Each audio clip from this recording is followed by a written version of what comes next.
Bonjour, nous sommes le 23 juin 2016 dans une série de vidéos consacrée au dialogue interreligieux entre musulmans sunnites et catholiques selon l'esprit de Vatican II Nostra Aetate. Donc je m'appelle Arnaud Dumouche, théologien catholique, et voilà Karim qui va se présenter. Bonjour à tous, que la paix soit sur vous. Voilà, je m'appelle Karim El Hanifi, comme d'habitude, fondateur du CRRC, donc du Centre de recherche en religion comparée. Donc nous sommes aujourd'hui ici pour nous entretenir d'un thème qui est quand même important et capital, sans mauvais jeu de mots. Il s'agit des peines légales dans le judaïsme, le christianisme et l'islam.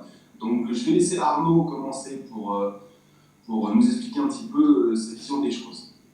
Alors voilà, c'est assez simple à comprendre cette conception du christianisme qui est effectivement très différente de celle de l'islam. Donc je montre comme d'habitude ce petit schéma qui indique la grande différence qu'on a entre nous, pour nous catholiques et aussi pour les juifs, la perfection au départ avec Adam et Ève, une grande chute et tout n'est pas parfait à suite. C'est une lente progression, une histoire sainte jusqu'à Jésus-Christ pour les chrétiens et les juifs pour eux, évidemment Jésus-Christ n'est pas reconnu. Mais ce qui est commun entre juifs et chrétiens, c'est que c'est une histoire sainte, donc la loi est parfaite à chaque époque, mais en fonction du peuple à qui elle s'adresse.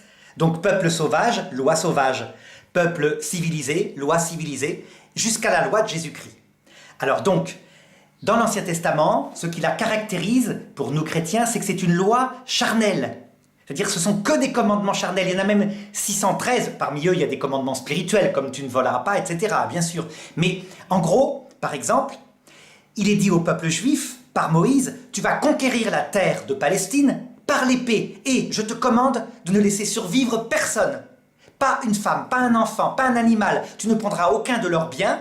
Et Josué va le réaliser. Josué, ça se dit en hébreu Jésus, c'est un militaire. Il est le successeur de Moïse et il va massacrer tout le monde. Donc c'est charnel, c'est mathématique, c'est comme ça. Évidemment, ça ne va pas rester comme ça tout le temps. Et Dieu, par ses prophètes, dit ceci. Donc par exemple, si on regarde Jérémie, chapitre 31, verset 31, « Je vais bientôt vous donner une loi nouvelle, une alliance nouvelle que vous n'aurez pas vue jusqu'ici. » Et il continue. « L'alliance que je vous donnerai, voici ce qu'elle sera. Elle ne sera plus à l'extérieur de vous, mais je mettrai ma loi dans vos cœurs. Je l'écrirai dans votre cœur, je serai votre Dieu, vous serez mon peuple. » Et donc, nous chrétiens, à un moment donné, on pense que Jésus-Christ, qui est Dieu lui-même, le Verbe éternel fait chair, vient sur terre, qui ne va rien supprimer de la loi de Moïse, rien. Mais il va l'accomplir. Ça veut dire que tout est présent, mais prend un sens spirituel. Je vais te donner un exemple, Karim.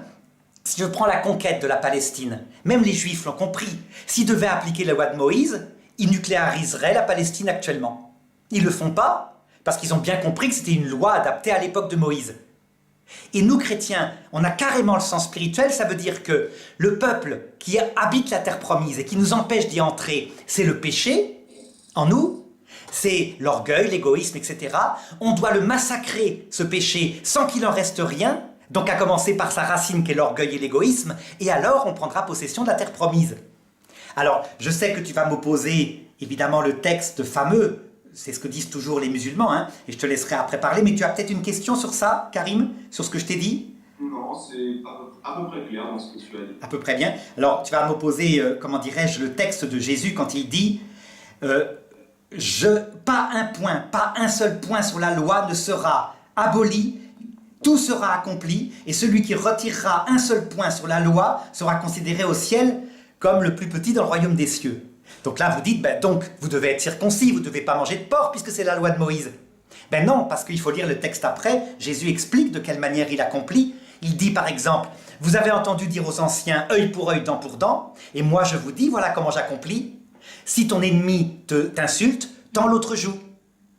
De même, pour les nourritures, à un moment donné, il y a une histoire comme ça où Jésus ne se lave pas les mains. Donc les ablutions extérieures, il laisse tomber pour passer à table. Puisque lui, il veut signifier à ses apôtres que c'est les ablutions intérieures, la bonté, le repentir par rapport à ses amis qui comptent. Et les pharisiens lui disent, mais tu ne t'es pas lavé les mains. Et à l'occasion de cette discussion, il décide de leur expliquer que le sens spirituel est ce qui compte et il autorise tous les aliments. C'est dit explicitement. Il rendait licite tous les aliments. Donc voilà un peu la conception catholique qui, je sais, n'est pas la tienne, hein, Karim. Et c'est toi qui vas maintenant pouvoir l'expliquer, je suppose, avec ce schéma-là. Voilà. c'est-à-dire la conception musulmane ou la perfection est de chaque époque, je pense. À toi, Karim. Ok, je te remercie Arnaud pour ton explication. Donc, je vais essayer de faire un petit panorama, moi aussi, un peu différent du tien. Euh, et je reviendrai par la suite sur certaines choses que tu as dites. Oui, on aura un débat. Alors, déjà, je voudrais commencer pour signifier que le cas des peines légales, il faut bien le comprendre.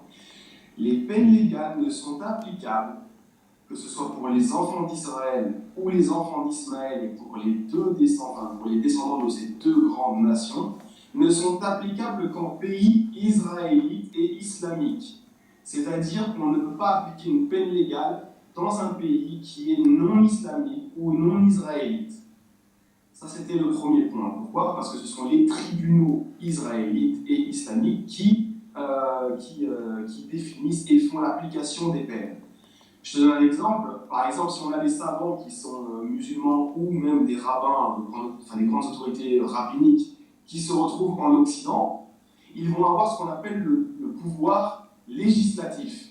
Ils vont pouvoir émettre des avis religieux, donc donner par exemple le cas d'une peine légale sur un cas cité, mais ils n'ont pas le pouvoir exécutif. Donc il y a l'exécution de cette loi et des peines qu'en terre israélite et islamique. Ensuite, il faut bien sûr bien comprendre le but des peines légales. Les peines légales ne sont pas à but répressif, on ne fait pas cela par haine. Il y a deux principales raisons, bien qu'il y en ait d'autres, qui sont avancées. La première, c'est de manière sociétale et communautaire d'être une peine dissuasive. C'est-à-dire que les gens qui voient ce châtiment qui arrive à une personne ayant accompli une désobéissance envers Dieu, prennent conscience eux-mêmes que c'est gravissime et que la gravité de la transgression, elle est énorme vis-à-vis de Dieu. Et donc, il y a cette peine qui en coule. La deuxième chose, c'est aussi, sociétalement parlant, histoire qu'il n'y ait pas de désordre. S'il n'y a pas de justice dans un pays, on sait que c'est l'anarchie. Donc, il y a certaines peines qui sont décrites, mais bon, il ne faut pas oublier une chose. Par exemple, dans la loi islamique, les peines légales ne représentent même pas 1% de ce qu'on appelle la charia. Parce que très souvent, on entend parler de la charia pour les peines légales. Mais par exemple, la charia, ça englobe toute chose. Tout ce qui est de la prière, c'est de la charia. Tout ce qui est de l'aumône légale, c'est de la charia. Le pèlerinage, le fait même de faire un sourire, c'est aussi de la charia. Pourquoi ? Parce qu'en fait, c'est tout un ensemble de bienséances et aussi de lois qui forment cette loi divine qu'on appelle la charia islamique. Mais c'est cette même charia qui a existé aussi à l'époque de Moïse. On appelait ça la charia mosaïque. En fait, c'est un jeu de mots, il faut faire attention. Quand on entend charia, oula, on a peur. Mais non, charia, ça veut juste dire loi. Donc, par exemple, on pourrait dire la charia française, c'est la loi française. C'est juste la suite qui définira de quoi ça parle. Charia islamique, charia française, charia américaine, charia mosaïque, etc., etc. Donc voilà, c'était juste pour bien encadrer certaines choses. On va passer rapidement au judaïsme. Tu me coupes quand tu as envie. Oui, pas de problème, je te pose des questions. D'accord. Donc dans le judaïsme, il nous est dit qu'il y a 613 commandements. Donc on a 248 commandements positifs et 365 commandements négatifs. Sur ces 365 commandements négatifs, il y en a à peu près 130 qui sont punis par ce qu'on appelle la flagellation. Donc un tiers sont punis par les 39 coups de fouet prévus par la Torah. Ce qui est quand même énorme. Donc la transgression de 130 des 365 interdictions entraîne une flagellation. On avait aussi ce qu'on appelle, sur ces 365 interdictions, environ 50 cas de peine de mort. Avec lapidation, oui, tout à fait. La peine de mort, en fait, puisqu'il y a à peu près 40 versets dans la Torah qui parlent de la peine de mort, et dans le Coran, c'est assez étrange, c'est paradoxal, nous n'en avons que 2. Mais dans cette loi-là, ensuite, il y avait 4 applications de la peine de mort. Vous aviez la lapidation, vous aviez la peine par le feu, vous aviez la décapitation, et vous aviez la strangulation. ce sont ces 4 modes d'administration qui ont été appliqués par les enfants d'Israël. Et ceci est rapporté dans le Talmud, au traité Sanhedrin. Donc, ce qu'il faut bien comprendre, c'est qu'il y a plein de cas qui sont jugés. Par exemple, le cas du meurtrier, le cas de l'homosexuel, le cas de l'apostat, le cas de l'adultère, le cas du sorcier, le cas du devin, le cas de l'inceste, le cas du zoophile, etc. Tous ces cas-là sont jugés par la peine de mort dans la loi de Moïse. Quand on en vient au christianisme, une dernière chose quand même, ce qu'il faut quand même signifier, c'est que dans le judaïsme, il existe 2 types principaux de Sanhedrin, donc de tribunaux. On a le tribunal qui est composé de 23 membres, et qui on a appelé ça un tribunal local ou régional. Là, il y a 23 membres, ils peuvent décider aussi de peine légale. Mais par contre, la grande autorité en question, c'est le tribunal, le Sanhedrin, composé de 71 membres qui se retrouvaient à Jérusalem. Et c'est ce tribunal-là qui a jugé Jésus. Paix sur lui. Donc ça va me permettre de passer ensuite au christianisme. C'est le pont que je vais utiliser. Pour le christianisme, c'est un petit peu différent. Pourquoi ? Parce que le christianisme a l'ambiguïté et l'ambivalence de la fin de la loi. Donc lorsqu'on entend cela, on a l'impression qu'il n'y a plus de peine légale. Or, ceci est extrêmement faux. Dans le christianisme, il n'y a plus les peines légales appliquées par la loi de Moïse. Ça, il faut être très clair et d'accord sur la question. Par contre, il y a ce qu'on appelle les peines légales du pays dans lequel on se trouve, qui est aussi défini par l'autorité divine. C'est-à-dire que des chrétiens vivant dans un pays, quel qu'il soit, et qui a un code de loi, ils se soumettent à l'autorité de ces lois-là. Pourquoi ? Parce que Romains, donc Paul, dans l'épître aux Romains au chapitre 13, nous explique cela, que l'autorité est le serviteur de Dieu et qu'il a le pouvoir du glaive. Et donc, il y avait la peine de mort qui était à l'intérieur. D'ailleurs, dans Actes des Apôtres, Paul lui-même se dira sur lui, devant le pouvoir romain, justement, qu'ils appliquent la peine de mort sur lui s'il la mérite. Donc, si la peine est encourue et méritée, il y a pouvoir de peine de mort. Le bras séculier a toujours existé avec l'Église, et il ne faut pas l'oublier. C'est-à-dire que lorsque le tribunal ecclésiastique statuait sur une question, elle faisait appel au bras séculier pour pouvoir appliquer les peines. Et c'est ce bras séculier qui faisait appliquer les cas de peine de mort ou autres, comme la torture, etc. Ceci a totalement existé. Donc, c'est pour ça qu'il faut bien faire attention. Oui, il n'y a plus l'application de la loi de Moïse, mais il y a l'application des peines du pays. C'est-à-dire, si on prend les peines, les lois à travers les siècles, comme la loi salique, qui a été,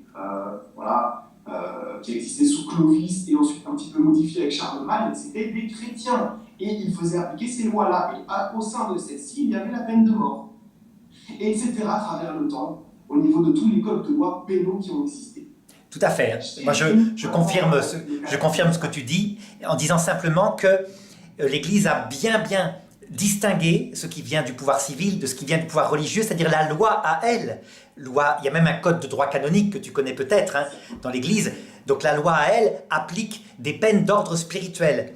Pour te donner un exemple, l'histoire des sorcières, à la Renaissance qui ont été brûlées, jamais l'Église n'a voulu. Elle s'est toujours opposée, mais le roi Henri IV lui-même refusait que des prêtres rentrent dans les tribunaux civils parce qu'ils étaient en train d'appliquer des peines du style pèlerinage, confession, etc.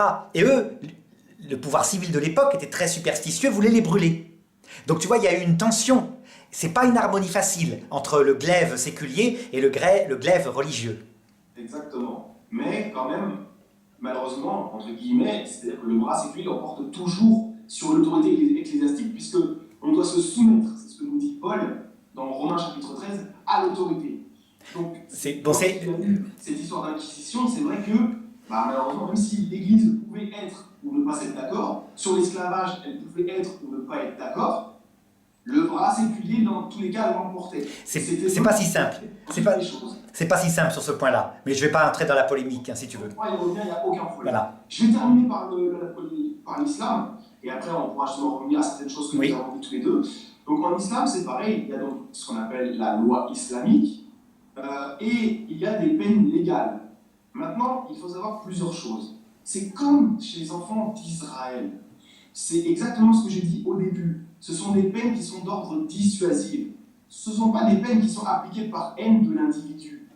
Ceci est totalement faux, c'est une fausse conception. Et on n'applique pas la peine de manière obligatoire. Il y a énormément de conditions, c'est exactement comme dans le judaïsme. Il y a énormément de conditions. C'est pas parce qu'un voleur, par exemple, a volé qu'on va lui couper la main. Ce n'est pas comme ça que ça marche chez nous. Il y a énormément de conditions qui sont définies dans les livres de jurisprudence à cet effet. Tu vois? Et il ne faut pas oublier aussi une chose, c'est que dans le Coran, très souvent, le pardon est encouragé. Même lorsqu'il y a donc l'un des deux versets qui parle de la peine de mort, à propos de la peine du meurtrier, donc le talion, on demande à ce que le pardon soit appliqué. Mais si on veut appliquer le talion, on peut. Donc c'est pour ça qu'il faut bien voir en fait qu'il y a aussi l'aspect de miséricorde, de justice, qui est demandé par Jésus dans Matthieu chapitre 23, verset 23, lorsqu'il s'adresse justement aux autorités rabbiniques de son temps. Ces gens-là appliquaient la loi sans aucune miséricorde, justice et amour. Et bien c'est exactement ce que même les musulmans doivent appliquer dans leurs tribunaux islamiques.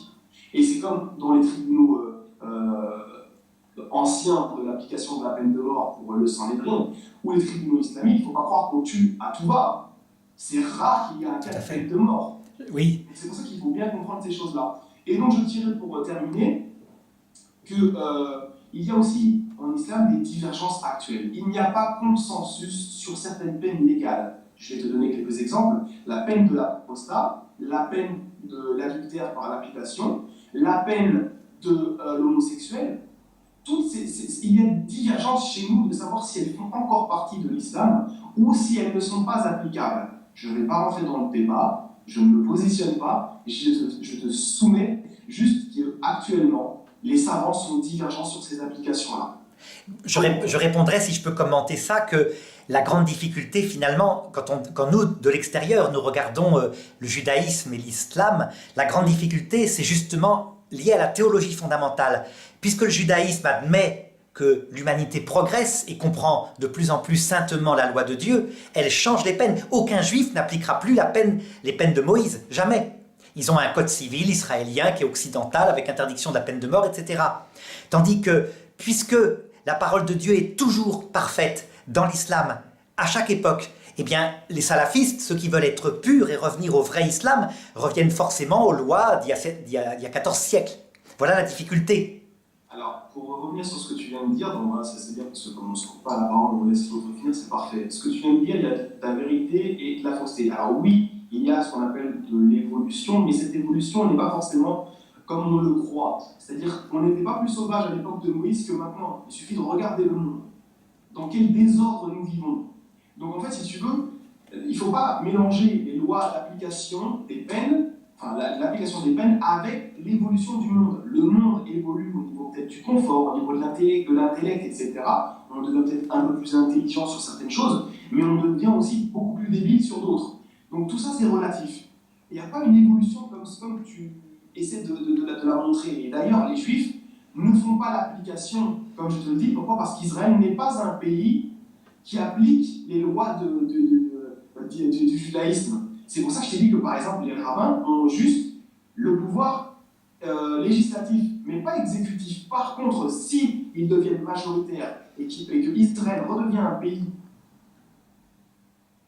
que de croyants complets, parce que pour l'instant ce n'est qu'un pays en majorité laïque, d'accord? Eh bien, à ce moment-là, il y a rétablissement des tribunaux que je t'ai dit, israélites, et l'application des peines recommence. Ça, dans le judaïsme, tu peux regarder. Non, justement, parce que justement, c'est pas le même fonctionnement que l'islam, que la loi de Moïse, donc telle qu'elle était, est circonstanciée à telle époque. Et que depuis très longtemps, mais c'est leur habitude depuis, je dirais, 3000 ans, ils savent que la loi doit changer. Tu as un exemple, tu sais l'histoire de Daniel et de Suzanne. La loi de Moïse étant incapable, puisqu'elle dit qu'il faut 2 témoins pour signifier l'adultère d'une femme, et qu'il y a là 2 témoins qui se sont entendus. Eh bien, c'est Daniel, le prophète, qui va changer cette loi profondément en disant « Je ne suis innocent du sang de cette femme, ces gens-là ont triché ». Et donc, les codes nouveaux, avec par exemple confrontation des témoins à part, interrogatoire, etc., vont apparaître. Donc aucun juif, même religieux actuellement, sauf peut-être quelques-uns, il y a toujours un ou deux comme ça, mais aucun juif, même si l'État d'Israël devenait religieux, n'appliquerait la loi de Moïse, puisque ça n'a pas été le cas non plus à l'époque de Jésus. Tu vois? Justement, alors le problème il est là, c'est que tu confonds deux choses. Tu confonds le fait que Israël a été mis en diaspora, c'est-à-dire qu'on les a exilés. Donc là, il n'y a plus d'application puisqu'ils n'ont plus le territoire, comme je te l'ai dit tout au début en introduction. Donc ils ne peuvent pas appliquer cette chose-là. Actuellement, ils ne peuvent pas appliquer non plus la loi de Moïse puisqu'ils n'ont pas le pays. C'est lorsque Israël se repentira entièrement, reviendra à Dieu et reprendra le pays d'Israël, qu'à ce moment-là, les lois reprennent. Et ça, tu prends n'importe quel livre de droit et de jurisprudence juif, tu verras que c'est comme ça que ça marche. Non, je ne suis pas d'accord. Là, je conteste vraiment. Je conteste parce que simplement, je les fréquente. Hein. Tu donnes une opinion particulière qui, effectivement, existe, mais ressemble à celle de l'islam. Mais c'est une opinion totalement minoritaire et jamais appliquée. Je dirais même qu'à l'époque du roi David, la loi de Moïse n'était pas appliquée. C'était impossible. C'était d'une. On s'est adapté à la période du néolithique, on pourrait dire. Voilà, tout simplement. Eh bien, là, c'est une chose qui m'a. Moi, je te le dis aussi, puisque tu me dis que tu fréquentes des juifs, j'aimerais bien savoir quels juifs tu fréquentes, parce que justement, moi, je ne fréquente pas des juifs. C'est comme si tu fréquentes des musulmans, il y en a qui vont te dire qu'il n'y a pas d'application des peines. Moi, je te dis que dans les sources juives, dans les livres qui sont édités chez les juifs et que je lis tous les jours, il y a rétablissement dès que Israël redevient un pays israélite et que le tribunal recommence, et bien à ce moment-là, il y a application des peines légales. Et à l'époque, on appliquait aussi, jusqu'à Jésus, les lois des peines, les peines légales qui sont édictées dans la Torah. D'ailleurs, c'est pour ça que Jésus a été jugé. Ensuite, oui, comme le Coran le reconnaît dans la Sourate 3, par exemple, Jésus est venu apporter certaines mises à jour de la loi. Mais c'était pareil auparavant. C'est pas parce qu'en fait, il y a des circonstances ou des prophètes circonstanciés et des messagers circonstanciés qu'il va y avoir en fait un changement. C'est juste qu'il y a des variations dans l'application de la loi, mais elle est toujours appliquée. Non, je te dis, ce n'est absolument pas possible dans la mesure où tu as... Enfin, comment t'expliquer ça à chaque période juive, on le voit quand on suit les prophètes. Je sais très bien que les Sadducéens rejetaient les prophètes. Donc cette école que tu signifies existe, hein, je ne le nie pas. Mais le courant pharisien, je dirais, avait complètement modifié la loi de Moïse grâce à l'apport des prophètes. Ça, on ne peut pas le nier. Tu vois, je dirais, on a une structuration tout à fait différente de l'islam dans le judaïsme. C'est quelque chose de manifeste, quoi. C'est un devenir, un perfectionnement. D'où, je dirais même, la science juive qui évolue si fortement. D'accord. Mais juste une chose, avant qu'on passe à autre chose, c'est que tu viens de parler des Sadducéens. Les Sadducéens n'étaient qu'un groupe parmi les Juifs à l'époque de Jésus. Tout à fait. Moi, je ne parle pas des Sadducéens, moi je te parle du groupe juif qui sont les pharisiens, qui ont remporté ensuite et qui ont eu autorité jusqu'à des siècles et des siècles après, et qui ont produit le Talmud. C'est eux qui l'ont produit, ce ne sont pas les Sadducéens. Je sais bien, mais même les pharisiens, sans arrêt dans le Talmud que je t'ai dit, ce sont des opinions, des débats, hein, même les pharisiens ne cessent de faire évoluer la loi. On le voit très bien avec des fêtes nouvelles, inventées après, par exemple, la Shoah, donc la catastrophe. Ils inventent des fêtes, ils évoluent. C'est comme le christianisme, c'est vivant, quoi. C'est pas stabilisé comme dans le Coran à une époque précise où tout est déterminé par le Coran, la charia. C'est vraiment une mentalité totalement différente. Mais bon, on l'a dit, on ne va pas se répéter. Hein. Nos opinions sont bien face l'une à l'autre. À toi maintenant d'intervenir sur le christianisme. Tu voulais dire quelque chose, me poser des questions? Déjà, oui, comme tout à l'heure, je t'ai parlé donc, de Romains chapitre 13, etc. Donc ça, je t'avais déjà tout exposé par rapport à ce point-là. Moi, je voulais revenir à certaines paroles que tu avais émises. Oui, voilà. Et qui, à mon sens, ne sont pas bonnes, mais en fait, il faut juste bien les comprendre. Par exemple, tu as cité Marc chapitre 7, où il est question, en fait, de la purification de tous les aliments. C'est-à-dire que maintenant les aliments sont purs, il n'y a plus d'interdit, etc. Alors ça, il faut faire bien attention. Pourquoi? Parce que c'est selon les manuscrits qu'on utilise. Il y a deux types de textes qui existent sur ce verset-là. Et ça, c'est une glose de l'auteur. Ce n'est pas une parole de Jésus, si tu lis bien le texte. Deuxièmement, soit c'est « et il purifia tous les aliments », ou soit justement c'était un autre verset qui a été mis. Je te renvoie à la critique textuelle sur ce Non, je connais bien. D'ailleurs, c'est pour ça que c'est mis entre parenthèses. Mais pour te montrer que nous ne sommes pas que des gens du livre. C'est que, tu vas comprendre. Effectivement, les Juifs, les premiers chrétiens étaient des Juifs convertis, puis après il y a eu des païens, n'acceptaient pas cette histoire et donc refusaient de manger du porc. C'était tellement dans leur culture, puisqu'il y avait eu des martyrs à l'époque des Grecs qui voulaient les forcer à manger du porc. Et tu sais ce qui se passe au début des Actes des Apôtres. Pierre, le premier pape, est là, donc a préparé un repas selon la mode juive, donc cachère. Et voilà qu'une nappe descend du ciel devant lui, elle est nouée aux quatre coins, elle descend du ciel, portée par un ange, elle s'étale sur la table, et il y a toutes sortes de bestioles dedans. Et une voix qui lui dit 3 fois, immole et mange maintenant. Et Pierre lui dit, jamais, jamais ma bouche n'a mangé aucun aliment impur selon la loi de Moïse. Et la voix lui déclare, ce que Dieu a déclaré pur, ne le déclare pas impur. Et la nappe est remportée vers le ciel. Ça veut dire que les chrétiens, face à ça, même dans le concile de Jérusalem, qui est dans les Actes des Apôtres, ont admis qu'il ne fallait plus appliquer matériellement la loi de Moïse. Ils ont gardé que 2 commandements de la loi de Moïse. Je vais t'expliquer lesquels, tu vas voir, hein, c'est les décrets du premier concile de Jérusalem. Ne pas manger de viande immolée aux idoles, mais c'est un commandement que saint Paul lui-même critique en disant « Pourquoi est-ce qu'on ne mange pas de viande immolée aux idoles? Pour ne pas scandaliser les païens, ils penseraient qu'on adore les idoles. Mais les idoles n'existent pas, donc on peut en manger. Simplement, si on doit scandaliser les païens, n'en mangeons pas. Deuxièmement, ne pas manger du sang. Le cochon n'est plus cité. Hein. Pourquoi le sang? Parce que dans la mentalité juive, c'est l'âme. Et donc, ça scandalise tellement les chrétiens venus du judaïsme qu'on ne mange pas de sang au début, et c'est tombé dans l'oubli, évidemment. Maintenant, on mange sans problème du boudin, il n'y a pas de problème. Tu vois, donc les choses ont été clairement définies, et tous les commandements extérieurs sont spiritualisés. Donc, ne pas manger du porc devient... Vas-y, essaye de voir si tu as compris ce que je veux dire. Qu'est-ce que ça devient dans la loi chrétienne, ne pas manger du porc, puisque c'est accompli? À ton avis? C'est quoi, c'est manger du porc, ça? Non, on peut manger du porc, mais c'est un commandement de Moïse. Il y a eu des martyrs dans la guerre des Maccabées pour ça. Et qu'est-ce que ça devient dans la loi spirituelle, à ton avis? Si tu comprends la logique, ça devient quoi? Ça devient ne pas se comporter comme un porc. Ne pas commettre la bestialité, ne pas être dans la luxure. Je vais donner un autre commandement. Par exemple, être circoncis. Ça devient quoi dans la loi chrétienne, à ton avis? Tu vas voir. Voilà, donc se comporter dans la grâce de Dieu, la prière, etc. Tout est comme ça, rien n'est perdu de la loi ancienne, mais tout est accompli spirituellement. Et tu peux me sortir tous les commandements de Moïse, je te trouverai leur explication chrétienne, qui se résume à l'amour de Dieu, l'amour du prochain, évidemment. Alors, je comprends bien. Donc, alors, par contre, moi, où je voudrais revenir là-dessus, c'est qu'il y a de très gros problèmes dans ton explication, mais c'est pas ton explication à toi, c'est en fait... C'est celle de l'Église, tout à fait, celle des catholiques. Hein. Celle de l'Église en tant que telle, elle a un gros problème. C'est qu'elle, pour moi, et je le répète encore une fois, comme je le répète très souvent, c'est qu'elle a en fait omis beaucoup de choses. Tu m'as dit que Pierre, enfin que maintenant les interdits alimentaires sont permis, mais tu dois catégoriser les choses, surtout. Si tu me parles des non-juifs, il n'y a aucun problème avec cela. C'est-à-dire que les païens qui vont venir par la suite, eux, ont le droit de manger certaines choses que la loi de Moïse interdisait auparavant. Jamais les judéo-chrétiens. Jamais. C'est pour cela que même Paul, Pierre, que tu as cité tout à l'heure, disait bien que « Oh Seigneur, je n'ai jamais mangé quelque chose d'impur. » Mais au début. Des années après Jésus. Ça veut dire que Jésus n'a jamais donné ce commandement de manger des choses. Jamais. Non, c'est pas ça. Je vais te le prouver, parce qu'on a... Tu as raison de dire que Pierre a résisté. On a un deuxième passage dans une épître de saint Paul. Pierre, il n'y a rien à faire, c'est un juif.